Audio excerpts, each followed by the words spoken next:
جو 50 سال کی عمر سے زیادہ ہے اور اس کو ویکسینیٹ کرنا ہے. نہیں 1.25 کروڑ سے کمپیریٹیولی تھوڑی سی زیادہ ہی ہے، بٹ میں یہ کہہ رہی ہوں کہ اگر اس میں سے دیکھیں اندازہ تو جس طرح رجسٹریشنز ہو رہی تھیں ہمارے پاس، اس سے پتہ چل رہا تھا کہ کس طرح کی نیچرلی پیپل ابو ایج 50 کمپیریٹیولی زیادہ ہوں گے. لیکن میرا یہ خیال ہے کہ اگر کوئی تقریباً 1.25 کروڑ لوگوں کو ہم یہاں ویکسینیٹ کر دیں تو سچویشن تھوڑی سی امپروو ہو جائے گی. نیچرلی آئیڈیل سچویشن تو یہ ہے کہ آپ کی پاپولیشن کا 50 سے 60% حصہ جو ہے وہ ویکسینیٹ ہو جائے، but that is going to take a long time. اور ایون جو ڈیولپ کنٹریز ہیں دنیا کی، وہاں بھی ابھی ینگر پاپولیشن کو اس طرح ویکسینیٹ نہیں کیا جا رہا. The elderly population is getting more vaccinated. ہم پاکستان کے اندر کوشش یہی کر رہے ہیں کہ ایلڈرلی پاپولیشن. یہاں پہ لیتے ہیں ایک چھوٹا سا بریک، اور جب ہم بریک سے واپس آئیں گے بات کریں گے قاضی فائز عیسیٰ صاحب کا جو کیس تھا اور اس کے اندر آج سپریم کورٹ کے بینچ کا فیصلہ آیا ہے. اسٹے ود اس.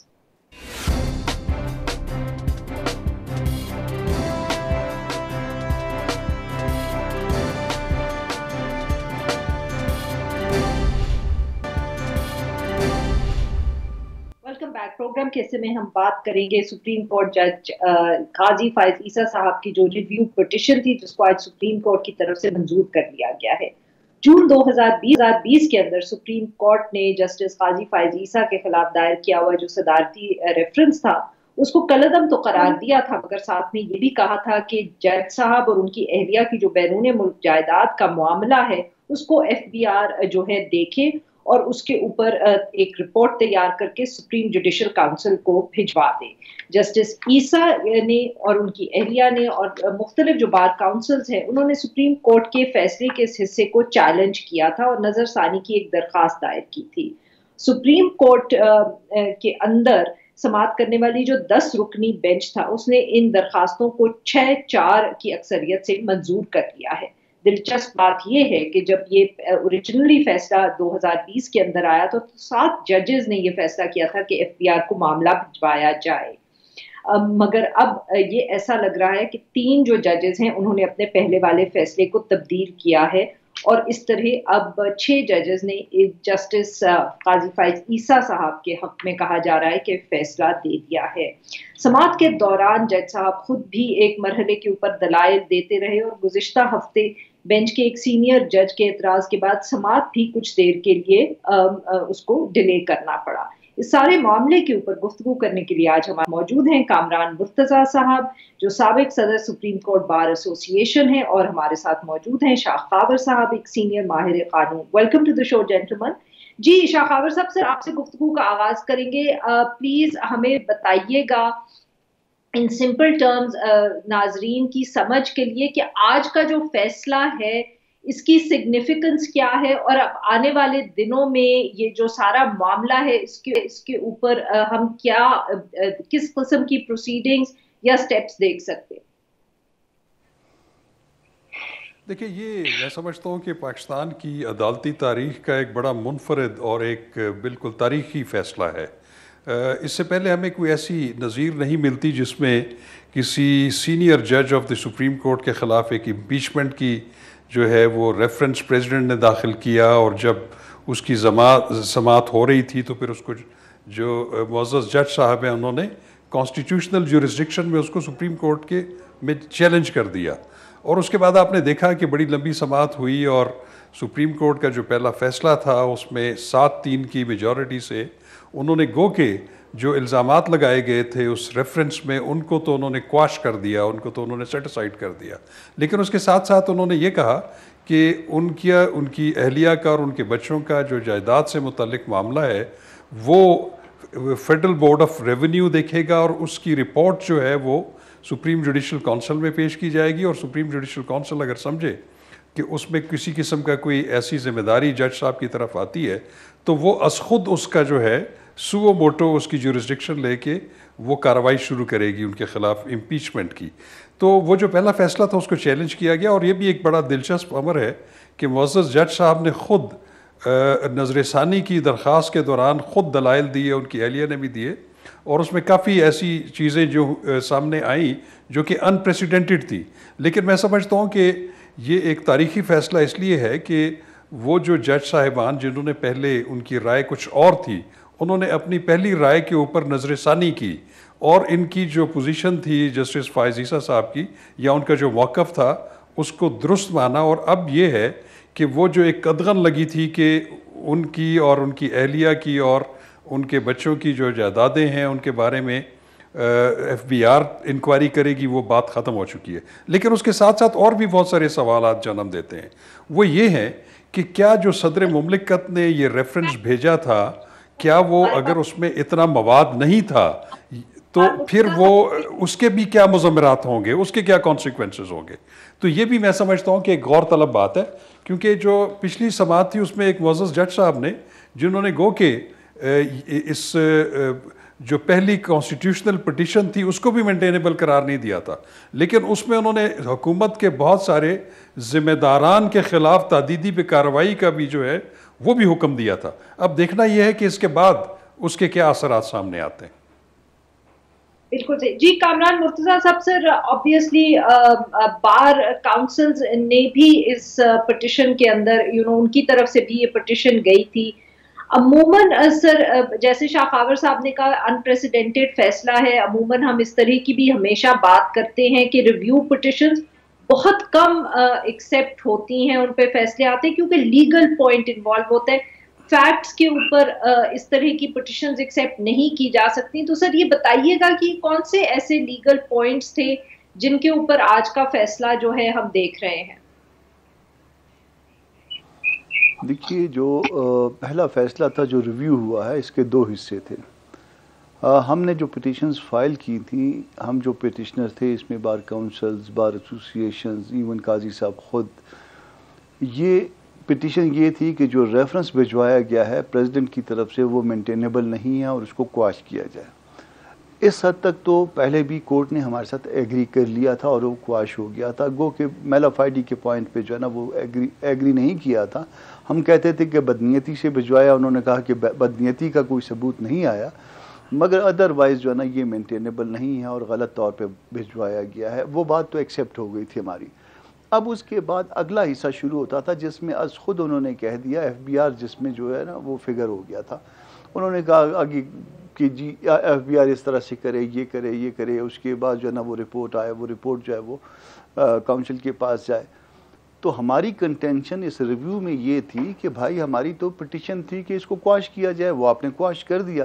یہ آگے کی باتیں جو ہے نا یہ کہاں سے آ گئی ہیں؟ تو وہ آگے کی جو باتیں تھیں وہ اس بات پہ جو اب یہ ریویو جو پٹیشن الاؤ ہوئی ہے اس میں جو ڈائریکشنز تھیں مین آرڈر میں جو ریویو ہوا ہے، جو پیرا 4 تا لے کے پیرا 11 تک تھی، ان کو انہوں نے ختم کیا ہے، یا اس کے کانسیکوینس میں یا اس کے پرسونس میں جو کچھ بھی ہوا تھا اس کو بھی ختم کیا ہے۔ یعنی وہ رپورٹ جو ایف بی آر کی آئی تھی وہ بھی نہیں، جو اس کے پاس معاملہ جو ہے وہ کاؤنسل کے پاس انہوں نے لے کر دیا تھا وہ بھی نہیں۔ اب صرف معاملہ رہ گیا ہماری انڈرسٹینڈنگ کے مطابق کہ وہ صرف کواشمنٹ کی حد تک، جہاں تک وہ ریفرنس کواش ہوا تھا، گو کہ وہ کواشمنٹ جو ہے وہ میلافائڈی کے گراؤنڈ پہ نہیں ہے۔ حالانکہ وہ جو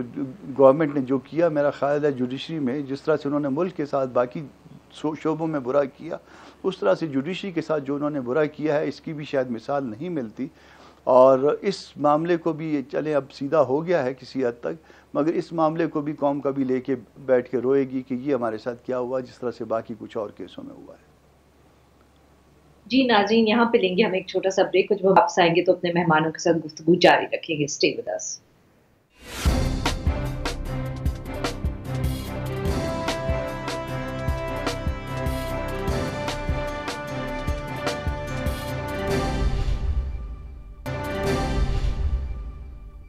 ویلکم بیک ناظرین، ہم گفتگو کر رہے ہیں کامران مرتضیٰ صاحب سے اور شاہ خاور صاحب سے، اور ہم بات کریں جو آج سپریم کورٹ کا فیصلہ ہے قاضی فائز عیسیٰ صاحب کی ریویو پٹیشن کے اندر۔ جی شاہ خاور صاحب، سر آپ نے جب شروع میں بات کی تھی آپ نے کہا تھا یہ ایک انپریسیڈنٹڈ فیصلہ ہے، تو سر اس سے اگر ہم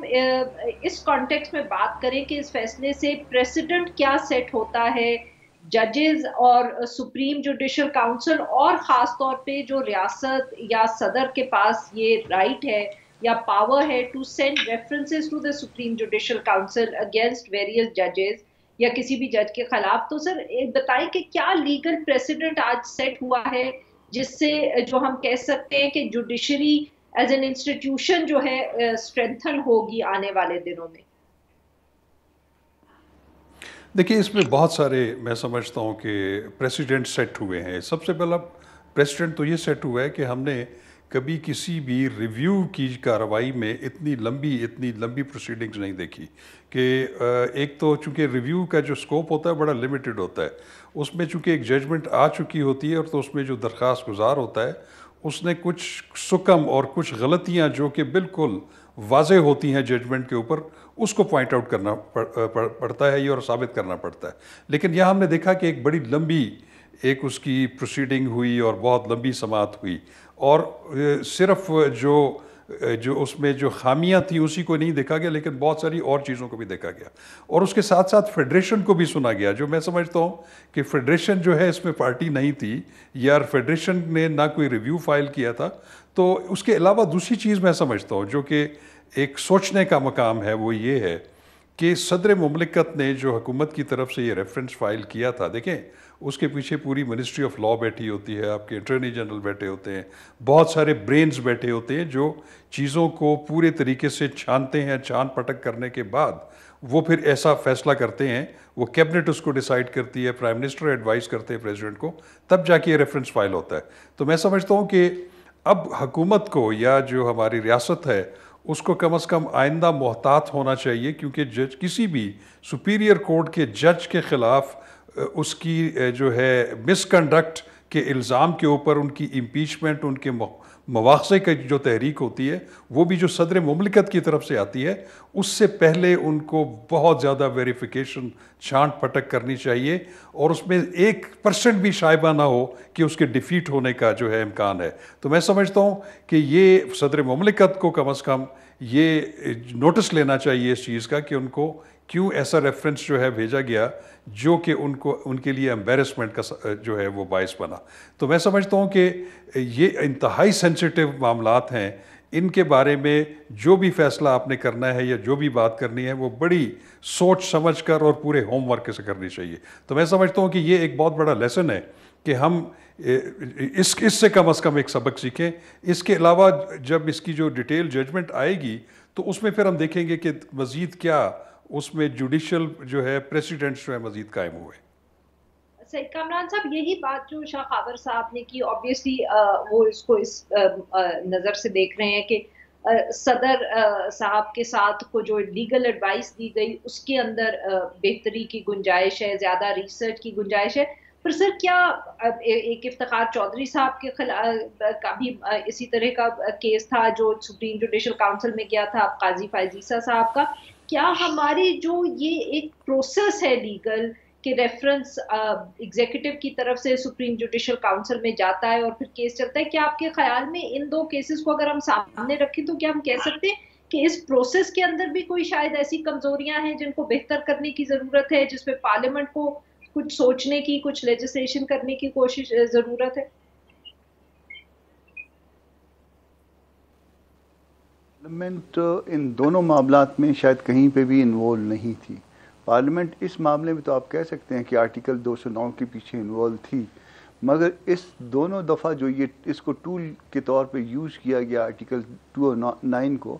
اس میں دونوں دفعہ جو نا پہلی دفعہ مشرف صاحب کے ہاتھ میں آئی جو نا وہ اب ان کے ہاتھ میں وہ اس طرح آ گیا تھا, اور انہوں نے وہ جو نا وہ افتخار چودھری پہ غلط انداز میں چلانے کی کوشش کی. نتیجہ یہ ہوا کہ وہ پھر نہیں چل پایا ان سے.